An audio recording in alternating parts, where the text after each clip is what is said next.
Hi guys, welcome back to my YouTube channel. ನಾವು ಇವತ್ತು ಗಣೇಶ ಹಬ್ಬನ ಆಚರಿಸ್ತಾ ಇದ್ದೀವಿ. ಅದರ ಜೊತೆಗೆ ತಿರುಪತಿಗೆ ಕೂಡ ಹೋಗಿದ್ವಿ. ಈ ಎರಡೂ ವ್ಲಾಗ್ನ ಒಂದೇ ವ್ಲಾಗಲ್ಲಿ ಮರ್ಜ್ ಮಾಡಿ ಹಾಕ್ತಾ ಇದ್ದೀನಿ. ಮೊದಲನೇದಾಗಿ ಎಲ್ಲರಿಗೂ ಗಣೇಶ ಹಬ್ಬದ ಹಾರ್ದಿಕ ಶುಭಾಶಯಗಳು. ವ್ಲಾಗ್ ಒಂಚೂರು ತಡವಾಗಿ ಅಪ್ಲೋಡ್ ಆಗ್ತಾ ಇದೆ ಬಿಕಾಸ್ ಎಡಿಟಿಂಗ್ ಮಾಡೋದಕ್ಕೆ ಟೈಮ್ ತೊಗೊಂಡು ಸ್ವಲ್ಪ ತಿರುಪತಿಗೆಲ್ಲ ಹೋಗಿ ಬಂದ ಮೇಲೆ ನಾನು ಅಪ್ಲೋಡ್ ಮಾಡ್ತಾ ಇದ್ದೀನಿ. ಸೊ ನಮ್ಮ ಮನೆಯಲ್ಲಿ ಬೆಳಗ್ಗೆನೇ ಎದ್ದು ಬೇಗ ಸ್ನಾನ ಮಾಡಿ ಮನೆಯಲ್ಲಿ ಕೂಡ ಪೂಜೆನ ಮಾಡಿದ್ವಿ. ನಮ್ಮ ಮನೆಯಲ್ಲಿ ಗಣೇಶ ನಾವು ಕೂರಿಸಲ್ಲ, ಸಿಂಪಲ್ ಆಗಿ ಈ ಥರ ಪೂಜೆ ಮಾಡಿದ್ವಿ. ನೆಕ್ಸ್ಟ್ ನಾವು ಹುತ್ತಕ್ಕೆ ಹಾಲು ಎರ್ಕೊಂಬರೋದಕ್ಕೆ ಹೋಗಬೇಕು. ನಾವು ಊರಲ್ಲಿದ್ದರೆ ಗ್ರ್ಯಾಂಡಾಗಿ ಮಾಡ್ತಾ ಇದ್ವಿ. ನಾಗರ್ಕಲ್ಲೆಲ್ಲ ನಮ್ಮದೇ ಇತ್ತು, ಅಲ್ಲೇ ಮಾಡ್ತಾ ಇದ್ವಿ. ಬಟ್ ಈಗ ಬೇರೆ ಕಡೆ ಹೋಗಿ ದೇವಸ್ಥಾನದಲ್ಲಿ ಮಾಡ್ಕೊಂಬರ್ಬೇಕು ಅಂತ ಬೆಳಗ್ಗೆನೇ ಬೇಗನೆ ಎದ್ದು ನಾನು ತಲೆ ಸ್ನಾನ ಎಲ್ಲ ಮಾಡಿಕೊಂಡು ರೆಡಿ ಆಗ್ತಾ ಇದ್ದೀನಿ. ಹೇರ್ನ ಒಂದು ಸ್ವಲ್ಪ ಡ್ರೈ ಮಾಡಿಕೊಂಡು ಇನ್ನೊಂದು ಚೂರು ವೆಟ್ ಇದೆ ಅಂದಾಗಲೇ ನಾನು ಹೇರ್ ಸಿರಮ್ನ ಅಪ್ಲೈ ಮಾಡ್ಕೊತೀನಿ. ಸೊ ದಟ್ ನಮ್ಮ ಹೇರ್ಸ್ ತುಂಬ ಫ್ರಿಝಿ ಆಗಲ್ಲ ಮತ್ತು ಟ್ಯಾಂಗಲ್ಸ್ ಎಲ್ಲ ರಿಮೂವ್ ಮಾಡೋದಕ್ಕೆ ಈಸಿ ಆಗುತ್ತೆ. ಮತ್ತು ನಮ್ಮ ಹೇರ್ಸ್ ಪೂರ ಡ್ರೈ ಆದಮೇಲೆ ಸಿಲ್ಕಿಯಾಗಿ ಸಾಫ್ಟಾಗಿ ಸಖತ್ತಾಗಿ ಕಾಣುತ್ತೆ ಅಂತ ನಾನು ಇಲ್ಲಿ ಸ್ಟ್ರೀಕ್ಸ್ ಹೇರ್ ಸಿರಮ್ನ ಯೂಸ್ ಮಾಡೋದು. ಸೊ ನಾನು ಇದರ ಲಿಂಕ್ ಡಿಸ್ಕ್ರಿಪ್ಷನ್ ಬಾಕ್ಸಲ್ಲಿ ಹಾಕಿರ್ತೀನಿ. ಪಾಪ 2 ವ್ಲಾಗಿಂದ ಯಾರೋ ಒಬ್ಬರು ನನಗೆ ಕೇಳ್ತಾನೆ ಇದ್ದರು ಹೇರ್ ಸಿರಮ್ದು ಲಿಂಕ್ ಕೊಡಿ ಅಂತ. ಸೊ ಡಿಸ್ಕ್ರಿಪ್ಷನ್ ಬಾಕ್ಸ್ನ ಚೆಕ್ ಮಾಡಿ, ಡೆಫಿನೆಟಾಗಿ ನಾನು ಲಿಂಕ್ನ ಮೆನ್ಷನ್ ಮಾಡಿರ್ತೀನಿ. ಸೊ ಒಂಚೂರು ನಿಮ್ಮ ಹೇರ್ಸ್ ವೆಟ್ಟಿದೆ ಅಂದಾಗ ಇದನ್ನು ಅಪ್ಲೈ ಮಾಡ್ಕೊಳ್ಳಿ. ತುಂಬಾ ಒಳ್ಳೆ ಚೇಂಜಸ್ನ ನೀವು ನೋಡ್ಬೋದು. ಸೊ ನಾವು ಇಷ್ಟು ದಿನ ನಾನ್ ವೆಜ್ ತಿಂದಿರಲಿಲ್ಲ, ಸೊ ನಾಳೆ ತಿನ್ಬೋದು. ಇವತ್ತು ಸ್ಯಾಟರ್ಡೇ ಈ ವ್ಲಾಗ್ನ ನೀವು ನೋಡ್ತಾ ಇರೋದು. ಸಂಡೇ ನಾವು ನಾನ್ ವೆಜ್ ತಿನ್ಬೋದು. ಅದನ್ನು ಕೂಡ ನಾನು ವ್ಲಾಗ್ ಮಾಡಿ ಅಪ್ಲೋಡ್ ಮಾಡ್ತೀನಿ, ಏನೆಲ್ಲ ಮಾಡ್ತೀವಿ ಅಂತ. ಹೇಗೆ ಅನಿಸ್ತಿದೆ ನಿಮಗೆ ಈ 30 days video challenge? Daily upload ಮಾಡ್ತಾ ಇದ್ದೀನಿ, ನಿಮಗೆ ಇಷ್ಟ ಆಗ್ತಿದೆಯಾ ಅಂತ ಕಾಮೆಂಟ್ ಮಾಡಿ. ಎಷ್ಟೊಂದು ಜನ ಹೇಳ್ತಾರೆ ಆಯ್ಲಿ ಅನಿಸುತ್ತೆ ಹೇರ್ಸ್ ಅಂದ್ಬಿಟ್ಟು. ನೀವು ಚೆನ್ನಾಗಿ ನಿಮ್ಮ ಹ್ಯಾಂಡ್ಸ್ಗೆ ರಬ್ ಮಾಡಿಬಿಟ್ಟು ಅಪ್ಲೈ ಮಾಡಬೇಕು, ಇಲ್ಲ ಅಂತಂದರೆ ಆಯ್ಲಿ ಆಗುತ್ತೆ ಹೇರ್ಸ್ ಎಲ್ಲ. ನೋಡ್ಬೋದು ನನಗೂ ಕೂಡ ಎಷ್ಟು ಏರ್ ಫಾಲ್ ಆಗುತ್ತೆ ಅಂತ. ನೆಕ್ಸ್ಟ್ ನಾನು ಇಲ್ಲಿ ಸ್ವಲ್ಪ ಲೈಟಾಗಿ ಮಾಯ್ಶ್ಚರೈಸರ್ನ ಅಪ್ಲೈ ಮಾಡ್ಕೊತಾ ಇದ್ದೀನಿ. ಯೂಶ್ವಲಿ ನಾನು ವೀಡಿಯೋಸಲ್ಲಿ ತೋರಿಸೋ ಥರ ಯಾವಾಗಲೂ ರೆಡಿ ಆಗಲ್ಲ. ಒಂದೊಂದು ಸತಿ ನನಗೆ ಸ್ಕಿನ್ನ ಹಾಗೆ ಬಿಟ್ಟಿರ್ತೀನಿ, ಬ್ರೀತ್ ಆಗಲಿ ಯಾವಾಗಲೂ ಪ್ರಾಡಕ್ಟ್ಸ್ನ ಯೂಸ್ ಮಾಡ್ತಾ ಇದ್ದರೆ ತುಂಬ ಪಿಂಪಲ್ಸ್ ಆಗುತ್ತೆ. ನೋಡ್ತಾ ಇರ್ಬೋದು ಇಲ್ಲಿ ಎಷ್ಟು ಪಿಂಪಲ್ಸ್ ಆಗಿದೆ ಅಂದ್ಬಿಟ್ಟು. ಜಸ್ಟ್ ಮಾಯ್ಶ್ಚರೈಸರ್ನ ಅಪ್ಲೈ ಮಾಡಿ ಬಿಡ್ತೀನಿ. ನಾನು ನಿವ್ಯಾ ಮಾಯ್ಶ್ಚರೈಸರ್ನ ಯೂಸ್ ಮಾಡ್ತಾ ಇದ್ದೀನಿ. ಇದರ ರಿವ್ಯೂ ಆದಷ್ಟು ಬೇಗ ನಾನು ಅಪ್ಲೋಡ್ ಮಾಡ್ತೀನಿ ಹೇಗಿದೆ ಅಂದ್ಬಿಟ್ಟು. ಕಾಂಬಿನೇಷನ್ ಸ್ಕಿನ್ ಟೈಪ್ ಅವ್ರಿಗಂತೂ ಸಖತ್ತಾಗಿ ಸೂಟ್ ಆಗುತ್ತೆ ಈ ಮಾಯ್ಶ್ಚರೈಸರ್. ತುಂಬ ಕೂಲ್ ಅಂತ ಅನಿಸುತ್ತೆ ಅಪ್ಲೈ ಮಾಡ್ಕೊಂಡ್ಮೇಲೆ. ನೆಕ್ಸ್ಟ್ ನಾನು ಮಾಯ್ಶ್ಚರೈಸರ್ ಆದಮೇಲೆ ಇಯರಿಂಗ್ಸ್ನ ಹಾಕ್ಕೊಂಡೆ. ನಾನು ಸನ್ಸ್ಕ್ರೀನ್ ಏನು ಯೂಸ್ ಮಾಡಲಿಲ್ಲ, ಬೆಳಗ್ಗೆನೇ ಆಗಿರೋದ್ರಿಂದ. ನೆಕ್ಸ್ಟ್ ನಾನು ಐಬ್ರೋಸ್ನ ಫಿಲ್ ಮಾಡ್ಕೊತಾ ಇದ್ದೀನಿ ಯೂಸಿಂಗ್ ಐಬ್ರೋ ಬ್ರಷ್. ಇಷ್ಟೇ, ನಾನೇನು ಜಾಸ್ತಿ ರೆಡಿ ಆಗೋದಿಲ್ಲ. ಎಲ್ಲ ಟೈಮು ನಾನು ಕೂಡ ಮೇಕಪ್ ಹಾಕ್ಕೊಳ್ಳೋದಿಲ್ಲ. ಒಂದೊಂದು ಸತಿ ನನಗೂ ಕೂಡ ತುಂಬ ಟಯರ್ಡ್ ಅಂತ ಅನಿಸುತ್ತೆ. ಒಂದೊಂದು ಸತಿ ನನಗೆ ರೆಡಿ ಆಗಬೇಕು ಅಂತ ಇಂಟ್ರೆಸ್ಟ್ ಇದ್ದರೆ ರೆಡಿ ಆಗ್ತೀನಿ, ಒಂದೊಂದು ಸತಿ ಇಷ್ಟೇ.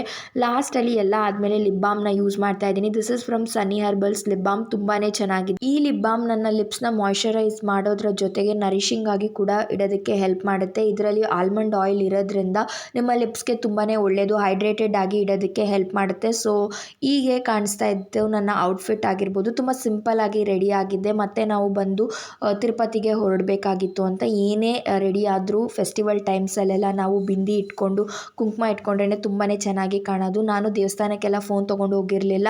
ಪೂಜೆ ಎಲ್ಲ ಮಾಡ್ಕೊಂಡು ಬಂದು ನೆಕ್ಸ್ಟ್ ನಾವು ತಿರುಪತಿಗೆ ಹೊರಟ್ವಿ. ಸೊ ಮಧ್ಯಾಹ್ನ ಊಟಕ್ಕೆ ಅಂದ್ಬಿಟ್ಟು ನಾವು ಇಲ್ಲಿ ಮುರುಗನ್ ಇಡ್ಲಿ ಅನ್ನೋ ಒಂದು ಹೋಟ್ಲಲ್ಲಿ ನಿಲ್ಲಿಸಿದ್ವಿ. ತುಂಬಾ ಚೆನ್ನಾಗಿತ್ತು ಇದರ ಆ್ಯಂಬಿಯನ್ಸ್ ಎಲ್ಲನೂ ಕೂಡ.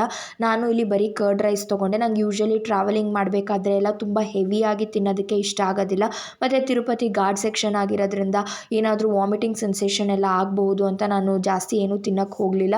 ನೆಕ್ಸ್ಟ್ ನಾವು ಇಲ್ಲಿ ಒಂದು ಕೆಫೆ ಥರ ಇತ್ತು, ಇಲ್ಲಿ ಸ್ನ್ಯಾಕ್ಸ್ ಎಲ್ಲ ಸಿಗುತ್ತೆ ಅಂತ ನಿಲ್ಲಿಸಿದ್ವಿ. ಇಲ್ಲಿ ಚಿತ್ತೂರು ಹತ್ರ ನಿಮಗೆ ಈ ಒಂದು ಕೆಫೆ ಟೈಪ್ ಸಿಗುತ್ತೆ. ತುಂಬಾ ದೊಡ್ಡದಾಗಿ ಚೆನ್ನಾಗಿದೆ. ಇಲ್ಲಿ ಬೆಲ್ಲದ ಇಂದನೇ ಐಸ್ ಕ್ರೀಮ್ ಎಲ್ಲ ಮಾಡ್ತಾರಂತೆ, ತುಂಬ ಚೆನ್ನಾಗಿತ್ತು. ನಾನು ಇಲ್ಲಿ ಕಾಫಿ ಟ್ರೈ ಮಾಡಿದೆ, ಬಟ್ ನನಗೇನು ಅಷ್ಟು ಇಷ್ಟ ಆಗಲಿಲ್ಲ. ಮತ್ತು ನಮ್ಮ ಜರ್ನಿ ಸ್ಟಾರ್ಟ್ ಆಯಿತು. ಎಷ್ಟು ಗ್ರೀನರಿ, ಎಷ್ಟು ಚೆನ್ನಾಗಿತ್ತು ನೀವೇ ನೋಡ್ಬೋದು. ನನಗೆ ತಿರುಪತಿಗೆ ಹೋಗೋದು ಅಂತ ಅಂದರೆ ಯಾವಾಗಲೂ ಖುಷಿನೇ.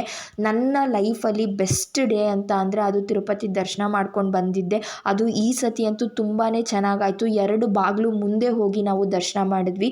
ನೈಟ್ ಅಷ್ಟೊತ್ತಿಗೆ ನಾವು ತಿರುಪತಿನ ರೀಚ್ ಆಗಿದ್ವಿ. ನಾವು VIP ಟಿಕೆಟ್ಸ್ ಇತ್ತು ಅಂದ್ಬಿಟ್ಟು ಹೋಗಿದ್ದಿದ್ದು. ಸೊ ಹಾಗೆ ಮಾಮೂಲಿಯಾಗಿ ಹೋಗಿದ್ದಿದ್ರೆ ಆಗ್ತಾ ಇರಲಿಲ್ಲ, ಬಿಕಾಸ್ ಮಂತ್ಸ್ 5 ಮಂತ್ಸ್ ಮುಂಚೆನೇ ಬುಕ್ ಮಾಡ್ಕೊಂಡ್ರೇ ಎಷ್ಟೊಂದು ಜನಕ್ಕೆ ಸಿಗೋದಿಲ್ಲ. ಅಂಥದ್ರಲ್ಲಿ ನಮಗೆ ಒಂದು ದಿನದ ಹಿಂದೆ VIP ಟಿಕೆಟ್ ಸಿಕ್ಕಿ ನಾವು ಹೊರಟ್ವಿ. ಅಲ್ಲಿ ಕೆಳಗಡೆ ತಿರುಪತಿಯಲ್ಲಿ ಚೆಕ್ಕಿಂಗ್ ಇರುತ್ತೆ. ತಿರುಪತಿ ಬಗ್ಗೆ ಗೊತ್ತಿರೋರಿಗೆ ಇದೆಲ್ಲ ಗೊತ್ತಿರುತ್ತೆ. ಸೊ ಚೆಕ್ಕಿಂಗ್ ಎಲ್ಲ ಮುಗಿಸ್ಕೊಂಡ್ವಿ. ಫಸ್ಟ್ ನಮ್ಮನ್ನು ಚೆಕ್ ಮಾಡ್ತಾರೆ, ಆಮೇಲೆ ನಮ್ಮ ಕಾರು ಬ್ಯಾಗ್ನ ಎಲ್ಲ ಚೆಕ್ ಮಾಡ್ತಾರೆ. ಸೊ ನೋಡ್ತಾ ಇರ್ಬೋದು ಅಲ್ಲಿ ಎಷ್ಟು ಚೆನ್ನಾಗಿ ಎಲ್ಲನೂ ಅಲ್ಲಿ ಚೆಕ್ ಆಗಿ ಬರ್ತಾ ಇರುತ್ತೆ ಅಂತ. ನಾನು ಅದನ್ನು ಒಂದು ಸಣ್ಣ ಕ್ಲಿಪ್ನ ತೊಗೊಂಡೆ. ನೆಕ್ಸ್ಟ್ ಹಾಗೆ ನಾವು ಬೆಟ್ಟ ಹತ್ತೋದಕ್ಕೆ ಸ್ಟಾರ್ಟ್ ಮಾಡಿದ್ವಿ. ಯೂಶ್ವಲಿ ನಾವು ಬೆಟ್ಟ ಹತ್ಕೊಂಡು ಹೋಗ್ತೀವಿ, ಬಟ್ ಈ ಸತಿ ನಮಗೆ ಬೆಳಗ್ಗೆನೇ ದರ್ಶನ ಇದ್ದಿದ್ದರಿಂದ ನಾವು ಮೆಟ್ಲು ಹತ್ತಕ್ಕಾಗಲಿಲ್ಲ. ಹಂಗೆ ಕಾರಲ್ಲೇ ಮೇಲ್ಗಡೆ ಬೆಟ್ಟ ಹತ್ಕೊಂಡು ಹೋದ್ವಿ. ಎಷ್ಟು ಕತ್ಲಿತ್ತು ಅಂತ ನೀವೇ ನೋಡ್ತಾ ಇರ್ಬೋದು. ಆ ಘಾಟ್ ಸೆಕ್ಷನಲ್ಲೆಲ್ಲ ತುಂಬ ಭಯ ಅಂತ ಅನಿಸುತ್ತೆ, ಬಟ್ ಏನೂ ತೊಂದರೆ ಆಗೋದಿಲ್ಲ. ನೀವು ತಿರುಪತಿ ದರ್ಶನಕ್ಕೆ ಅಂತ ಹೋಗ್ತಾ ಇದ್ದೀರಾ ಅಂತ ಅಂದರೆ ಎಲ್ಲ ಒಳ್ಳೆಯದೇ ಆಗುತ್ತೆ. ಎಲ್ಲನೂ ಪಾಸಿಟಿವ್ ವೈಬ್ಸಸ್ ನಿಮಗೆ ಇರುತ್ತೆ. ಹೋಗಿ ಬಂದಮೇಲೂ ಅಷ್ಟೇ, ಹೋಗೋಕ್ಕೆ ಮುಂಚೆನೂ ಅಷ್ಟೇ. ನಮಗೆ VIP ಟಿಕೆಟ್ ಇದ್ದಿದ್ದರಿಂದ ರೂಮ್ ಕೂಡ ಅಷ್ಟೇ VIP ಟಿಕೆಟಲ್ಲೇ ಇನ್ಕ್ಲೂಡ್ ಮಾಡಿರ್ತಾರೆ.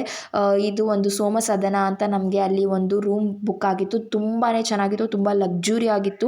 ನಾವು ದುಡ್ಡು ಕೊಟ್ಟಿದ್ರು ಈ ಥರ ನಮಗೆ ಸಿಗ್ತಾಯಿತ್ತೋ ಇಲ್ವೋ ಗೊತ್ತಿಲ್ಲ. ಆ ದೇವರೇ ನಮ್ಮನ್ನು ಕರ್ಸ್ಕೊಂಡ ಅಂತಲೇ ಹೇಳ್ಬೋದು. ಅಷ್ಟು ಚೆನ್ನಾಗಿತ್ತು, ಅಷ್ಟು ಚೆನ್ನಾಗಿ ದರ್ಶನ ಆಯಿತು. ಯಾರಿಗೂ ಕೂಡ ಅಷ್ಟು ಒಳಗಡೆಯಿಂದ ದೇವ್ರನ್ನ ನೋಡೋದಕ್ಕೆ ಬಿಡೋದೇ ಇಲ್ಲ. ಫಸ್ಟ್ ಆಫ್ ಆಲ್ ಅಂಥದ್ರಲ್ಲಿ 2 ಡೋರ್ ಮುಂದೆ ಹೋಗಿ ನೋಡಿದ್ದೀವಿ ಅಂತ ಅಂದರೆ I think I am very much lucky.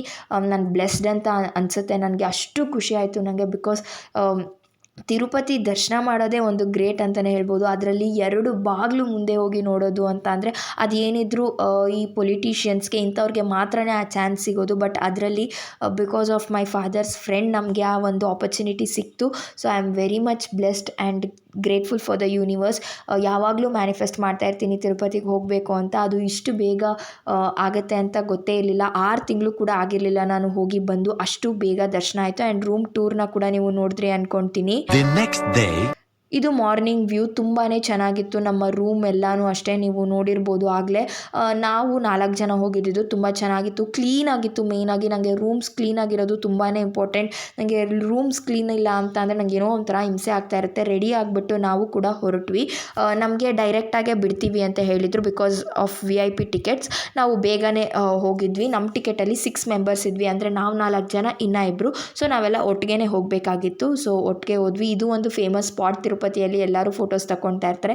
ದರ್ಶನ ಆಗಿ ಎಲ್ಲ ಬಂದಮೇಲೆ ನನಗೆ ಫುಲ್ ಎಮೋಷ್ನಲ್ ಫೀಲಿಂಗ್ ಇತ್ತು. ನಾನು ದೇವ್ರು ನೋಡ್ತಾನೆ ಅಲ್ಲೇ ಅಳಕ್ಕೆ ಸ್ಟಾರ್ಟ್ ಮಾಡಿಬಿಟ್ಟಿದ್ದೆ. ನಂಗೆ ಯಾವಾಗಲೂ ಅಷ್ಟೇ, ನನಗೆ ಯಾರಾದರೂ ಒಂಚೂರು ಏನಾದರೂ ದರ್ಶನ ಆದಮೇಲೆ ಬಂದು ಮಾತಾಡ್ಸು ನಂಗೆ ಅಳು ಸ್ಟಾರ್ಟ್ ಆಗಿಬಿಡುತ್ತೆ. So I will stay quiet for few minutes. So ಇದಾಗಿತ್ತು ಇವತ್ತಿನ ಬ್ಲಾಗ್. ನಿಮ್ಗೆ ಹೇಗೆ ಅನ್ನಿಸ್ತು ಅಂತ ಕಾಮೆಂಟ್ ಮೂಲಕ ತಿಳಿಸೋದನ್ನು ಮರಿಬೇಡಿ.